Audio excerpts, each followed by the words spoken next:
how can you use heartbreak to become successful?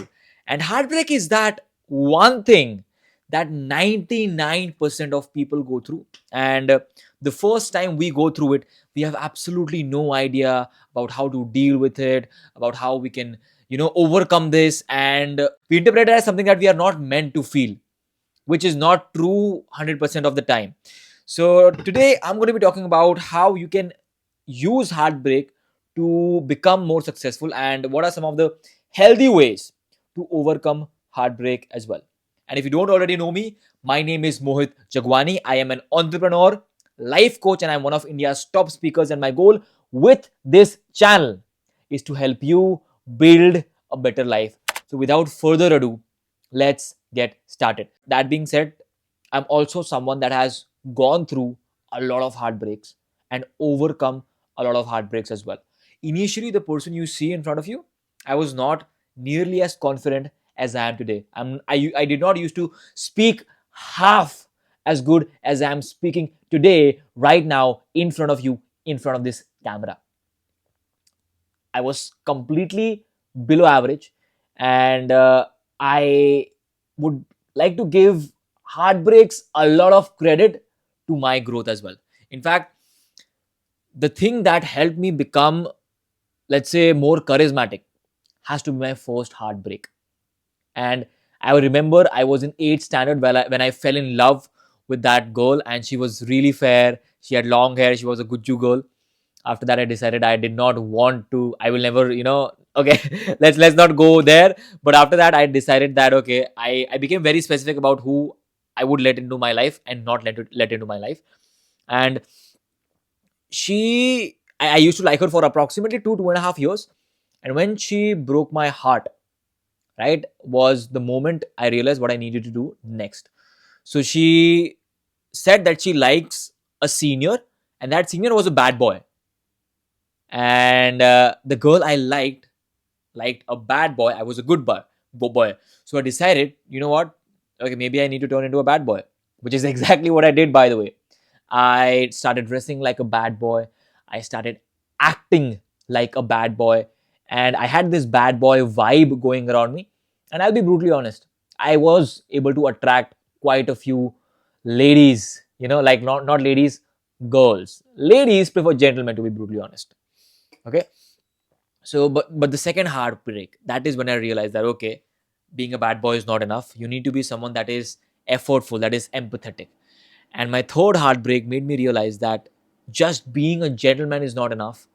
You also need to have money for you to be able to take care of the person that you are choosing to be with, and take care of their needs and your needs. For example, if you fall in love with someone that has been brought up in a rich background, will you be able to cope up with them? Will you be able to cope up with them in terms of financial expenses? Correct. So that is also something that I learned through heartbreaks. Okay.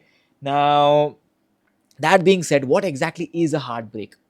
Well, it's something that you go through when you genuinely like the other person, and you find out that you will not be able to continue spending time with them, or you will not be able to spend more time with them, if you understand what I'm trying to say. For example, if you like someone a lot, but after that they find someone else and they're not with you, you're going to feel heartbreak. If you are dating someone and they break up with you and you like them a lot, that's a heartbreak. If you liked someone, you're married to them, and for some reason something happens and they're not there with you anymore, that's also one of the biggest and saddest forms of heartbreak. And all three of these forms are essentially emotional energy. What happens is that you visualize and imagine this dream life with them, and because of that mental visualization, that thing that you want to do with them in the future, and that feeling, you build up a reservoir of emotional energy. And once you realize that you will not be able to spend more time with them, that reservoir starts to leak out. And that is emotional energy leaking out. Now, it can leak out in good ways, or like, I mean, again, it's always going to be painful, but that pain can be utilized in good ways or bad ways, internally or externally. So there are four ways in which you can utilize this energy, right? As you can see over here: internally, externally, negatively, and positively. So if you, let's say, use that energy in a way that's internal and negative, you get overthinking, negative thoughts, depression, because that energy is now on the inside. It's eating you up on the inside. You'll constantly sit with that energy without doing anything. You lock yourself in a rope. You'll cry yourself to sleep. You'll think, why me? You'll complain. You'll bitch.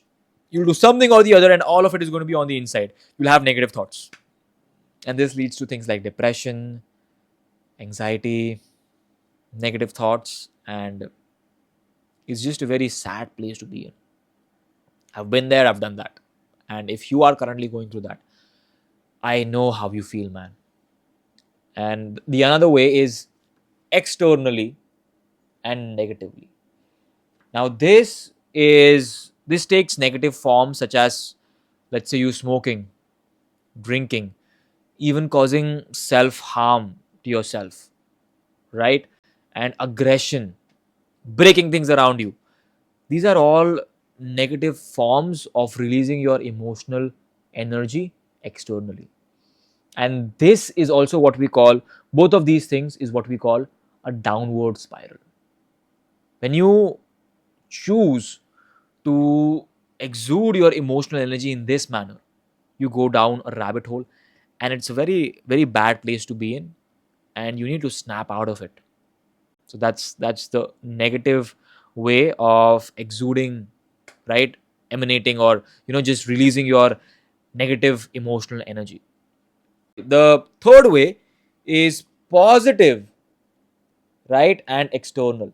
So this is when, even though you might be feeling pain, you decide to use that pain externally in a positive manner. You work out, right? You work upon a project, you build something.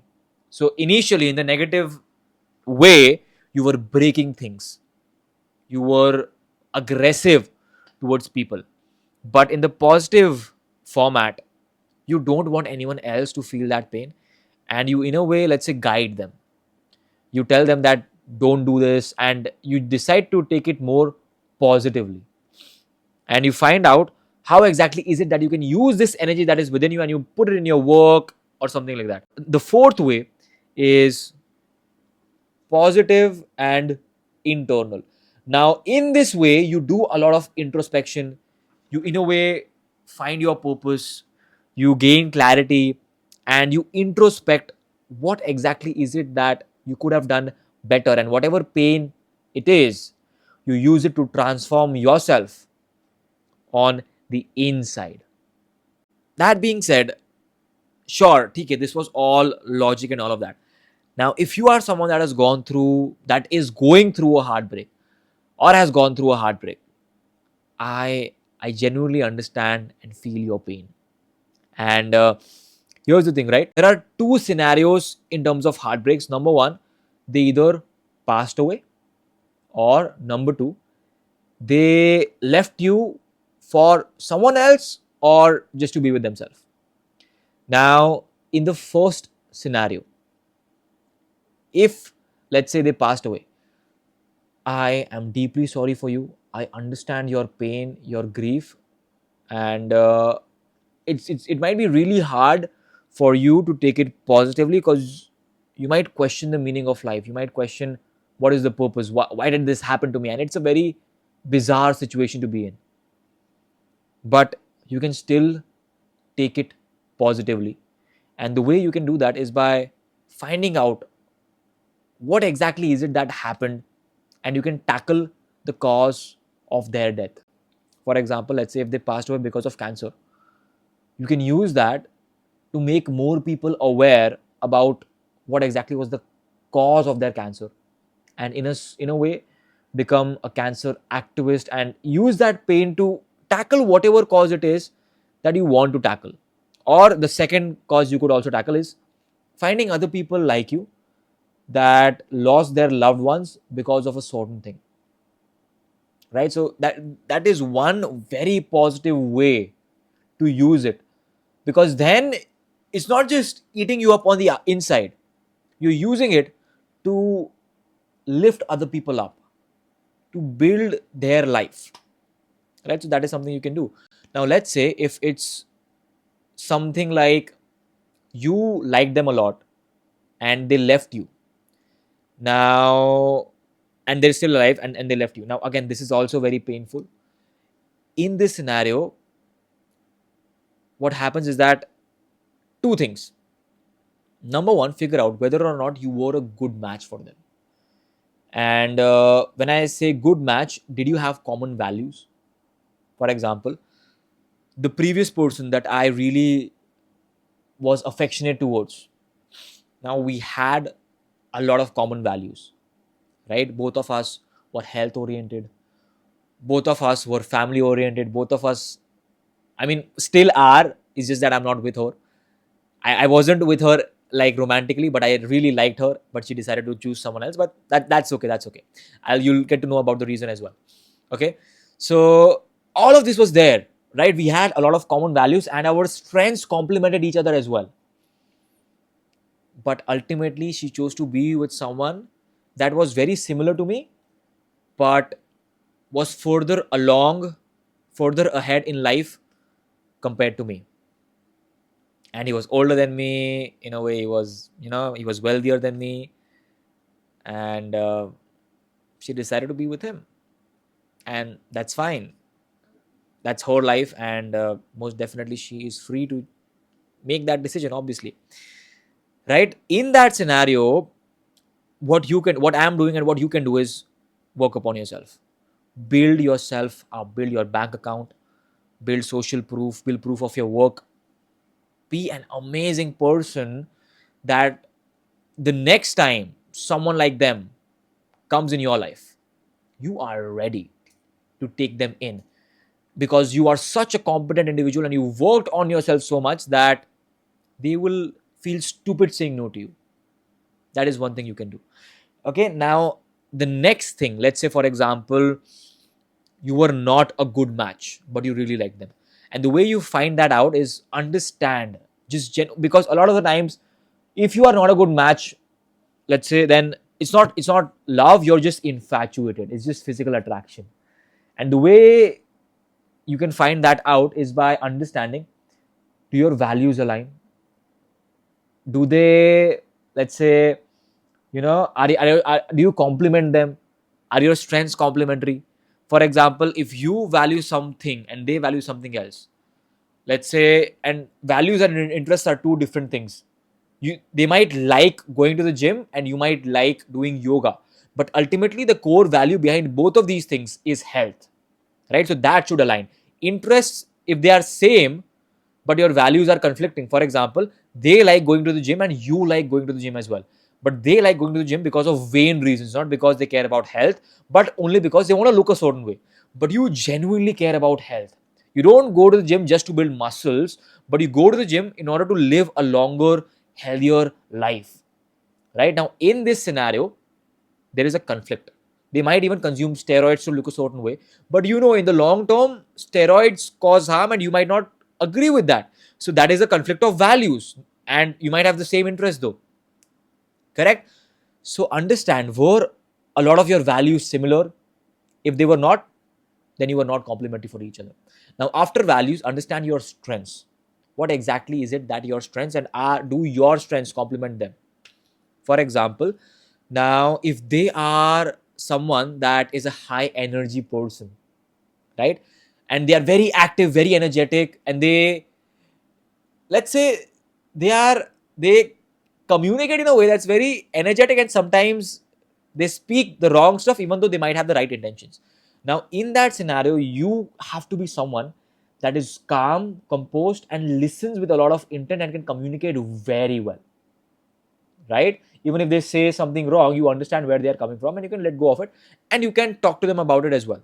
If that is the scenario, and that is one thing, when you both are together, You are a complete package. Now that does not mean that the other person completes you. No, that is not what I'm saying at all, right? But when you are together, your strengths are so good that it's just you fill each other's gaps in so many in terms of external strengths, right? The skills and abilities you have, they do not have, and the skills and abilities they have, you do not have. When this happens, it's very complementary and there's synchronized energy. If this is happening, then there's a big chance that you both complement each other really well. Correct? If that is not happening, then just you need to understand yourself better and find someone that suits who you are and what exactly is your personality. Don't just focus on their appearance. Sure, I'm not saying appearance is not important. And when I say appearance, I don't just mean the structure of their face. I mean how they actually present themselves, the clothes they choose to wear, right? The hairstyle, or and people say, oh, that's just surface level.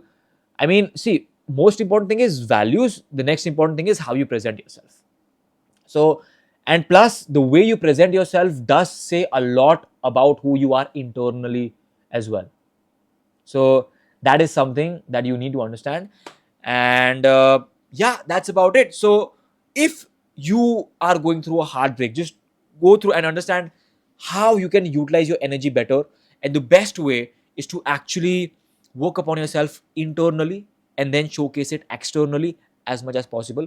And if you liked the video, don't forget to hit the subscribe button. And as always, my goal with this channel is to help you build a better life. Share this with someone that is, let's say, going through a heartbreak right now. And that's all from my end. I will see you in the next one. Bye bye. Take care.